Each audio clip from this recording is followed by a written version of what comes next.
नगर में अकाल पड़ गया था और उस नगर में एक ब्राह्मण रहते थे जिनके यहाँ पर सब संत जनों का आगमन होता था। यात्री संत जन जो होते थे उसी ब्राह्मण के यहाँ जाते थे और जाकर के वहीं प्रसाद ग्रहण करते थे। लेकिन अब उस नगर में अकाल पड़ा, ये बात संतों को नहीं पता थी। संत जन अब भी वही प्रेम भाव मान करके उस ब्राह्मण के यहाँ जाते थे। तो अब वो ब्राह्मण ये सोचता था कि अब मैं कैसे इनके लिए व्यवस्था करके लाऊं। एक बार संत आए तो मना तो कर नहीं सकते कि आपकी सेवा नहीं करेंगे, सेवा तो करनी है, लेकिन करें कैसे?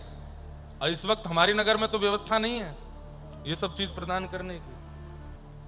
तो आप संत आए तो उनको मना नहीं किया। आपको पता चला पास के नगर में एक सेठ है, उसके यहां पर अगर कोई व्यक्ति 4-5 घंटे काम करता है तो वो एक सेर आटा उसको देता है, रुपए नहीं देता, आटा देता है। तो आप गए और उसके यहां जाकर के 11 घंटे काम किया और 11 घंटे काम करने पर जितना 5-6 सेर आटा मिला उसको लेकर के आए, आकर के रोटी सब्जी बना करके संत को पवाया। तो संत को यह बात पता चल गई थी कि यहां तो अकाल है, दुर्भिक्ष है, ये कैसे लेके आए सामग्री। तब उन्होंने पूछा कि तुम्हारे नगर में तो अकाल पड़ा है, तुम सामग्री कैसे लेकर के आए? तो उन्होंने बताया कि भगवान, पास के एक नगर में एक सेठ जी हैं, उनके यहां 2-3 घंटे काम करो तो वो एक सेर आटा देते हैं। तो आप सबकी सेवा के लिए मैं वहां गया और 11 घंटे वहां क्रम करके आया और उन्होंने मुझे ये आटा दिया जिससे मैंने सामग्री बनाई। संत इतने प्रसन्न हो गए, बोले वरदान मांगो, क्या चाहिए? संत को लगा था कि वरदान में धन मांगेंगे, संपत्ति मांगेंगे, वैभव मांगेंगे, लेकिन ये सब ना मांग करके उस सेठ ने, उस ब्राह्मण ने संत से वरदान मांगा कि नाथ, मुझ पर कृपा करके आप ऐसा वरदान दे दीजिए कि मुझे ठाकुर जी को अपनी गोद में खिलाना है और उनकी बाल लीलाओं को अपने घर में घटते हुए देखना है। मेरे लाला बनकर के ठाकुर जी बाल लीला करें, ऐसी मेरी भावना है। कृपा करके मेरी इस इच्छा की आप पूर्ति करो। तब संत ने मन में विचार किया, मुझे तो लगा धन मांगेंगे, स्वर्ण मांगेंगे, मणि माणिक मांगेंगे, लेकिन ये तो ठाकुर जी की प्रेम भक्ति मांग रहे हैं। तब उन्होंने कहा कि तुमने 11 घंटे सेवा करके ये जो अन्न की सामग्री इकट्ठी करी, इसके फल के रूप में हम तुम्हें वरदान देते हैं कि ठाकुर जी तुम्हारे यहां जन्म भले ही नहीं लें, लेकिन 11 वर्ष के लिए लीला करने के लिए कभी ना कभी तुम आएंगे। वही ब्राह्मण फिर नंद बाबा बनकर के आए और श्री ठाकुर जी जन्म लिए देवकी जी के यहां, वसुदेव जी के यहां, लेकिन 11 वर्ष उनके यहां बालक बनकर के लीला किए, क्रीड़ा किए। लेकिन 11 वर्ष की क्रीड़ा में ठाकुर जी का पेट नहीं भरा, मन नहीं भरा। फिर आ गया कलिकाल। अब कलिकाल में ठाकुर जी लीला करते नहीं है। क्यों? कलिकाल के लोग बड़े विचित्र हैं, इसलिए ठाकुर जी यहां पर केवल सेवा कराते हैं, यहां पर लीला नहीं करते। लेकिन बीच में एक शतक आया, 100 वर्ष का समय आया जिसमें केवल भक्त हुए। बंधुओं, ये 100 वर्ष का ही समय था जिसमें सारे भक्तों ने जन्म लिया, चाहे वो महाराष्ट्र के हों, राजस्थान के हों, गुजरात के हों, उत्तर प्रदेश के हों, कर्नाटक के हों, जहां कहीं भी भक्तों का जन्म हुआ, जिनके चरित्र आज हम लोग पढ़ते सुनते हैं, ये उसी 100 वर्ष के अंदर हुए थे, जैसे भक्ति शतक कहते हैं। इसीलिए हमारे विठोबा पूरी दुनिया कीर्तन करती है, रामकृष्ण हरि पूरी दुनिया कीर्तन करती है विठल विठल, लेकिन विठोबा कीर्तन करते हैं ज्ञानेश्वर माउली, ज्ञानोबा तुकाराम, ज्ञानोबा तुकाराम। तो किसी ने पंडरीनाथ जी से कहा कि आप ज्ञानोबा तुकाराम 2 भक्तों के नाम बोलते हो, इसका मतलब ये 2 ही आपको ज्यादा प्रिय हैं। तब ठाकुर जी बोले, नहीं, हम इन 2 भक्तों का नाम इसलिए नहीं बोलते क्योंकि हमें ये 2 ही प्रिय हैं, बल्कि हम इसलिए बोलते हैं, बोले ज्ञानेश्वर माउली भक्ति शतक के प्रथम वर्ष में हुए थे और तुकाराम जी भक्ति शतक के अंतिम वर्ष में हुए, इसलिए ज्ञानोबा तुकाराम बोलते हैं। तो बीच में जितने भक्त हैं सब आ जाते हैं 100 वर्ष के अंदर के। अब चाहे वो उत्तर भारत के हों, राजस्थान के हों, गुजरात के हों, महाराष्ट्र के हों, जहां कहीं भी भक्तों ने जन्म लिया, इन 100 वर्षों में ही लिया, उसमें सबसे पहले भक्त का प्रादुर्भाव पृथ्वी पर श्री ज्ञानेश्वर माउली के रूप में हुआ और भक्ति शतक के अंतिम प्रेमनिष्ठ भक्त के रूप में श्री तुकाराम जी हुए। इसलिए ठाकुर जी इन दोनों का नाम गाते हैं, ज्ञानोबा तुकाराम, ज्ञानोबा तुकाराम। क्यों? इन दोनों के नाम में सारे नाम आ जाते हैं, सारे नामों का आगमन हो जाता है। कलिकाल में जब ठाकुर जी गिरिराज जी में प्रकट हुए गोवर्धन रूप में, तो 11 वर्ष की जो क्रीड़ा थी वो ठाकुर जी की अधूरी रह गई थी और उसके लिए ठाकुर जी अत्यंत व्याकुल हो रहे थे। तब भगवान ने अपने उन्हीं अष्ट सखाओं को, पूर्व में जो कृष्ण जन्म में थे, उन्हीं को पुनः प्रकट करवाया और वही सूरदास, कुंभनदास, कृष्णदास, नंददास, गोविंददास, परमानंद दास, इन सब के रूप में प्रकट हुए, जिनमें से आज हम गोविंद दास जी का चरित्र सुनेंगे। इतना अद्भुत चरित्र है श्री गोविंद दास जी का। आहा, गोविंद दास जी के एक पद को गा करके हम लोग आज की कथा में प्रवेश करेंगे। गोविंद दास जी क्या गा रहे हैं? एक से एक अद्भुत पद हैं आपके, लेकिन कुछ पद अति विशेष हैं। एक मैंने कल ही गाया था गोविंद दास जी का, प्रियतम प्रीत ही सो पई हैं, लेकिन आज एक बड़ा प्रसिद्ध पद है गोविंद दास जी का, उसी से गोविंद दास जी का स्मरण करके हम लोग कथा में प्रवेश करेंगे।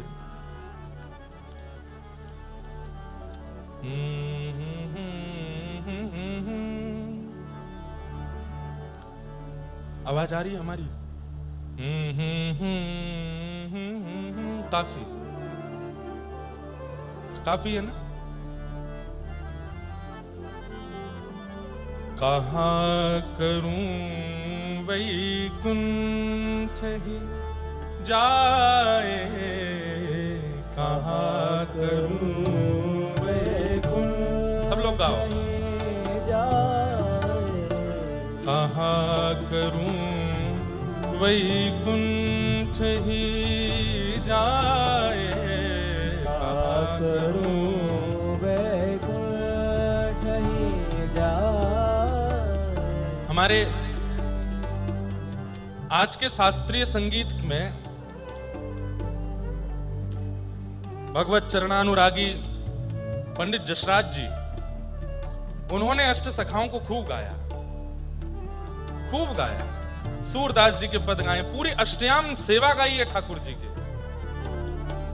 और हमें कभी कभी लगता है कि श्री ठाकुर जी ने उनको अपने निभृत निकुंज में सखा के रूप में ही स्वीकार किया होगा, या फिर हो सकता है कि इन अष्ट सखाओं में से किसी सखा की गायन की इच्छा अधूरी रह गई थी, इसलिए ठाकुर जी ने उन्हीं के रूप में दोबारा उनको भेजा, जाइए हमारे पद गा करके आओ। हमारे ब्रजमंडल में खूब पंडित जी के पद सुने जाते हैं, क्योंकि उन्होंने अष्ट सखाओं को खूब गाया है। गाइए आप सब लोग भी साथ में। गोविंद दास कह रहे हैं, मुझे वैकुंठ नहीं जाना है, मुझे वैकुंठ नहीं जाना है, मुझे सदा इस ब्रजमंडल में ही रहना है। कहाँ करूं वैकुंठ ही जाए, कहाँ करूं वैकुंठ ही जाए, कहाँ करूं वैकुंठ ही जाए, कहाँ करूं वैकुंठ ही जाए।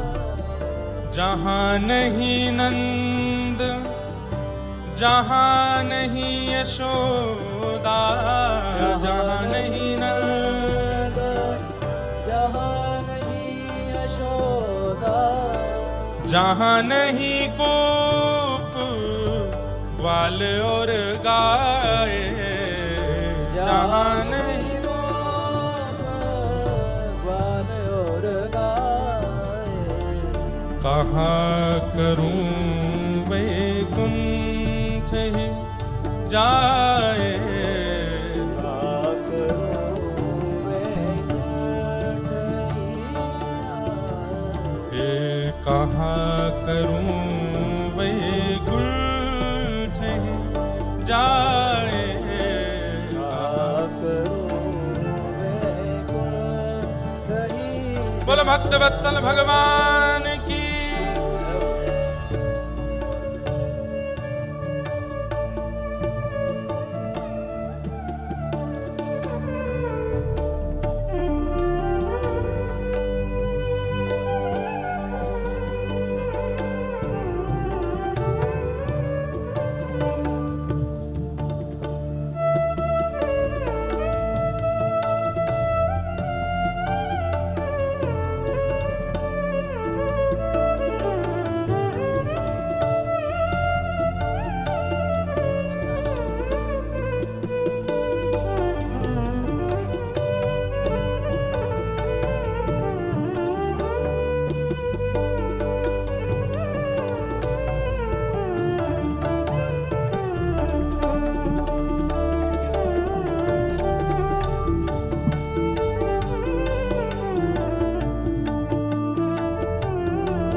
करो वैकुंठ ही जाए, का करो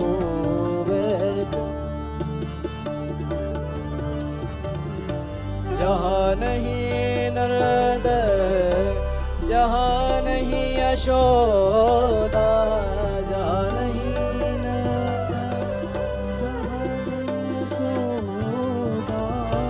जहाँ नहीं नंद, जहाँ नहीं यशोदा, जहाँ नहीं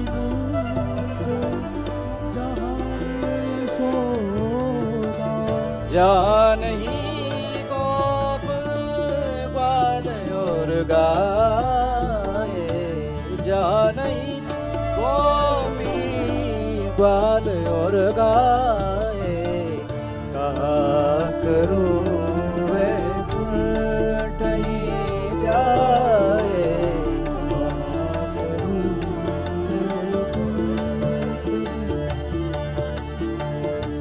कहा करूं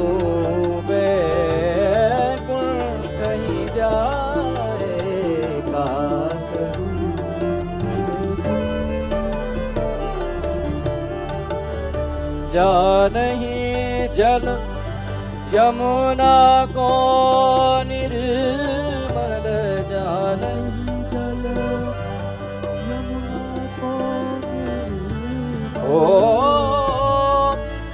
यमुना को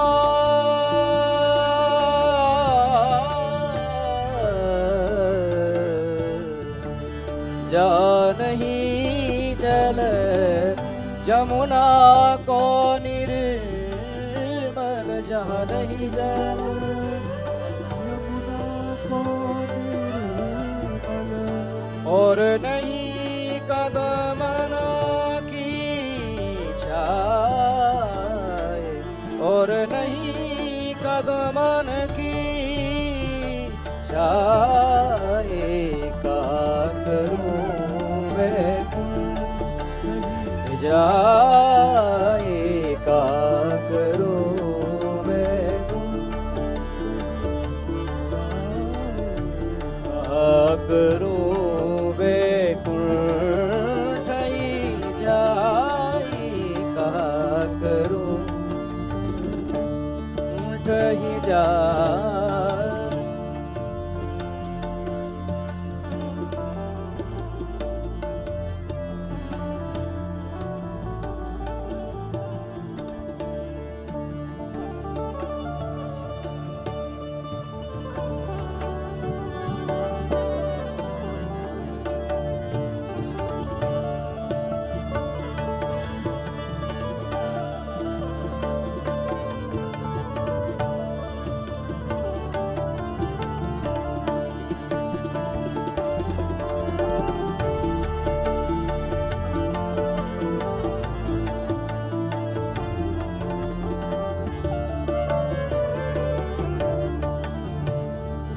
परमानंद प्रभु चतुर ग्वालिनी, परमानंद प्रभु चतुर ग्वालिनी, परमानंद प्रभु चतुर ग्वालिनी, परमानंद प्रभु चतुर ग्वालिनी, गोविंद प्रभु तजे नंद सुवन को, गोविंद तजे नंद सुवन को, गोविंद प्रभु तजे नंद सुवन को, गोविंद प्रभु तजे नंद सुवन को, ब्रज तज वहाँ बसती बलाए, ब्रज तज वहाँ बसती जाए बलाए, हे ब्रज तज मोरी जाए बलाए, ब्रज तज मोरी जाए बलाए, कहा करूं वैकुंठ ही जाए,